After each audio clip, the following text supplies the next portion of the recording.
Bien chers amis, bonjour.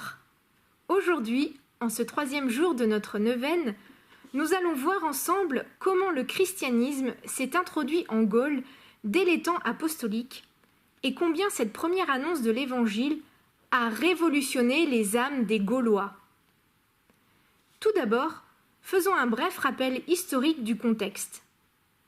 Au début de notre ère, au 1er siècle après Jésus-Christ, la Gaule, envahie par les Romains, était divisée en 3 grandes provinces romaines. Déjà forte de son expérience dans l'administration, l'armée, le commerce et ses croyances locales, la Gaule profite de la civilisation romaine pour devenir une véritable puissance en son temps. Beaucoup de grandes cités deviennent des chantiers permanents, où s'élèvent des remparts, des temples, des forums, des marchés, des cirques, des thermes, etc. Sans oublier ces réseaux routiers et ces bateaux qui naviguent sur les 4 fleuves et bien sûr sur les bords de la côte jusque dans la Méditerranée pour le développement des échanges commerciaux. Ces ports, Narbonne, Arles, Bordeaux et surtout Marseille, sont de véritables lieux de brassage des populations. Que dans ce grand port de Marseille, si fréquenté des Grecs d'Asie mineure et des Syriens, il y ait eu, dès les premiers temps apostoliques, un petit noyau de fidèles, c'est ce qui est, en soi, très vraisemblable. Mais plus qu'une simple traversée commerciale ou touristique, Dieu a voulu conduire providentiellement ses amis fidèles jusqu'au bord de Marseille et ses environs pour nous porter l'Évangile. Les débuts de notre histoire chrétienne ne sont pas une légende, comme les incrédules pourront le croire, mais une réalité fondée. Les documents historiques, il y en avait, mais malheureusement, ils ont été détruits par les nombreuses incursions barbares dont la Provence a fait l'objet au cours de l'histoire. Mais si les documents se taisent, les traditions régionales et les cultes locaux présents dès les origines apportent leur affirmation afin de nous permettre de faire mémoire de l'identité chrétienne de notre pays. Nous précisons dès à présent que les visions que la bienheureuse Anne-Catherine Emmerich a eues sur ce moment de l'histoire de la Gaule sont une source très précieuse sur lesquelles nous nous appuierons aussi. Pour relater les faits, il nous faut d'abord repartir de Jérusalem, où les apôtres étaient réunis ensemble.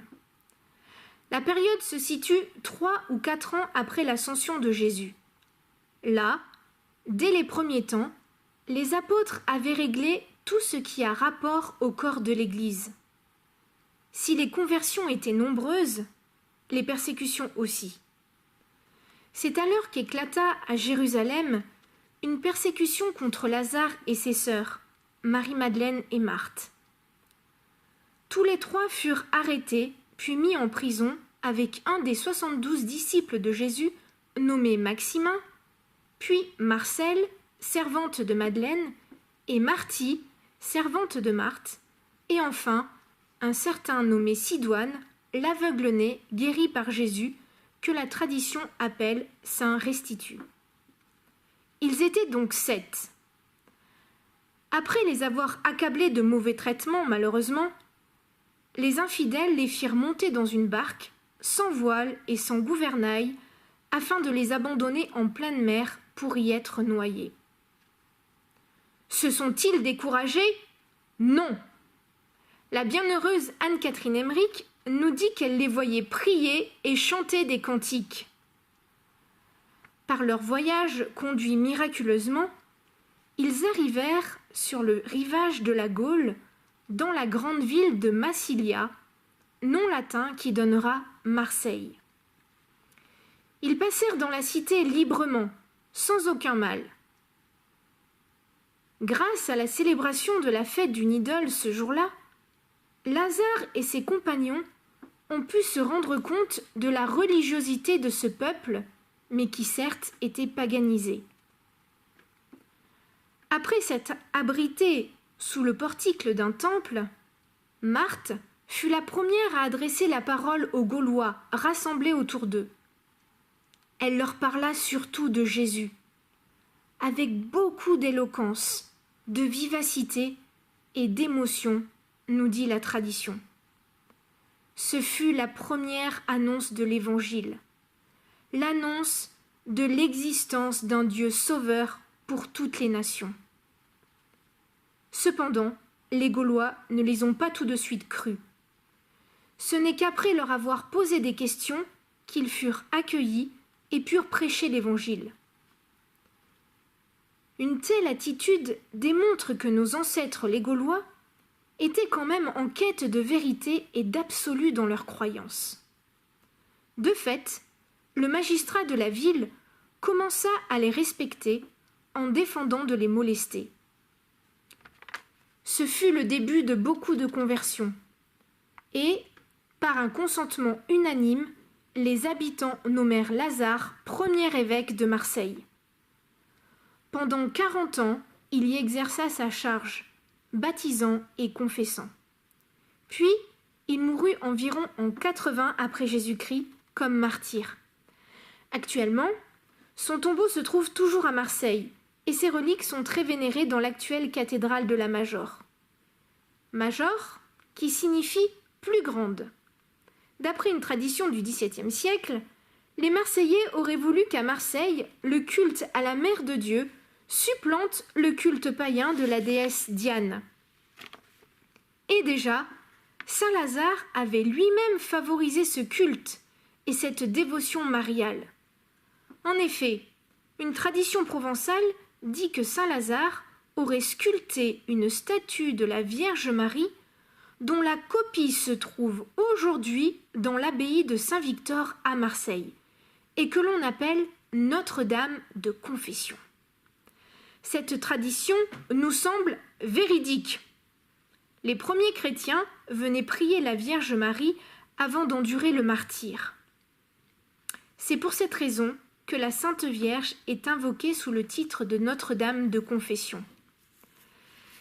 Chaque année d'ailleurs, pour le 2 février, fête de la présentation de Jésus au Temple, cette statue est portée en procession où l'on fait mémoire de l'arrivée de l'Évangile à Marseille par Lazare et ses sœurs. Après la première évangélisation, sur le long terme, il faut savoir que s'est effectuée une véritable inculturation. Les visions de la bienheureuse Anne-Catherine Emmerich peuvent nous aider. Elle nous dit que les habitants de Marseille détruisirent tous leurs temples et qu'ils les remplacèrent par des églises chrétiennes. L'irruption de l'Évangile dans la culture gallo-romaine a produit une véritable transformation et une purification afin que cette culture puisse être restaurée dans le Christ. Lazare et ses sœurs connaissaient Jésus et ils aimaient Jésus. Ils avaient écouté Jésus et gardé dans leur cœur toutes ces vérités de la foi pour les transmettre. Qui, mieux qu'eux, pouvait annoncer la mort et la résurrection de Jésus? Ces vérités n'ont pu que toucher les Gaulois sur le sens de leur vie.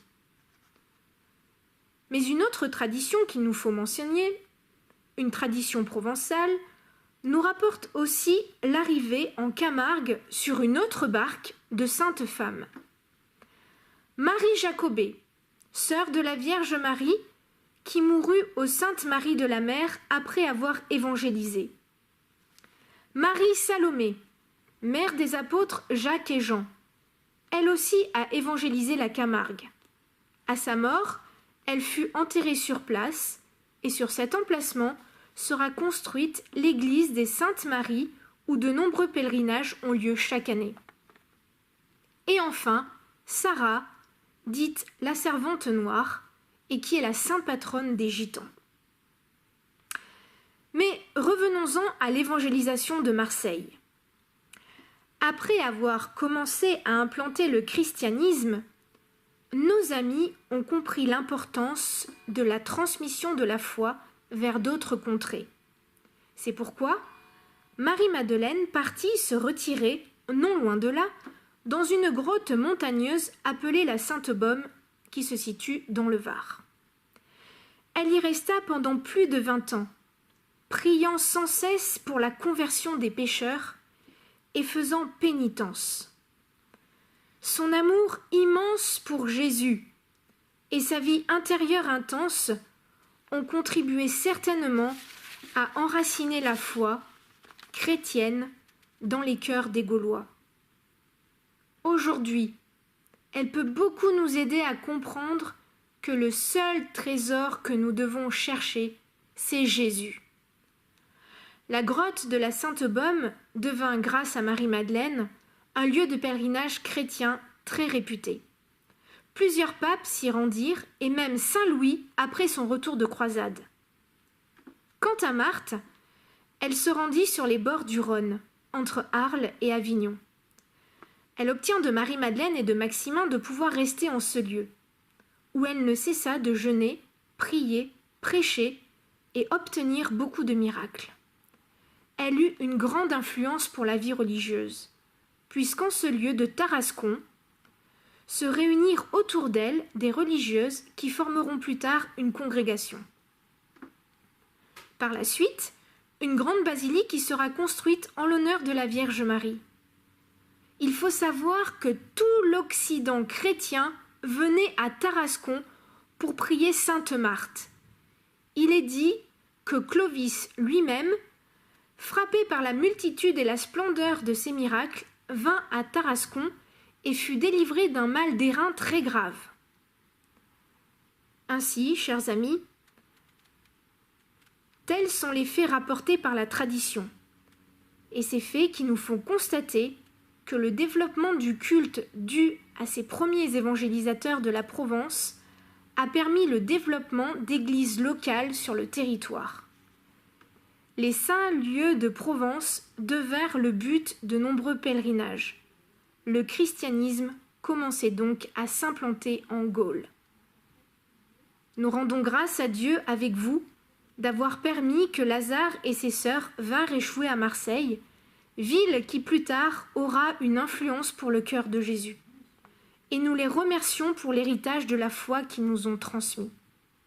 Demain, chers amis, nous verrons que Saint Pierre, de Jérusalem, ne s'est pas seulement contenté d'envoyer Maximin en Gaule, mais bien d'autres disciples parmi les 72, qui continueront l'évangélisation afin de permettre cette fois-ci l'organisation de l'Église naissante sur notre territoire.